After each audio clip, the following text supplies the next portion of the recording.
কয়েকদিন ধরে শীতের আগমন, তাই শীতের আগমন উপলক্ষে শুরু করে দিলাম এবছরের বারবিকিউ পার্টি। এই বারবিকিউ পার্টিতে রয়েছে আমাদের চিকেন বারবিকিউ এবং মাছের বারবিকিউ।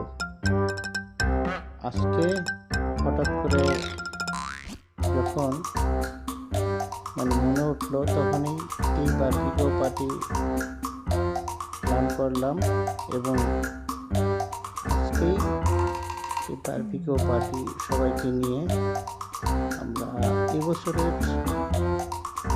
শীতের মৌসুমে শুরুতেই পার্টি আয়োজন করে দেব। আশা করি এবছর অনেকগুলা বারবিকিউ পার্টি হবে।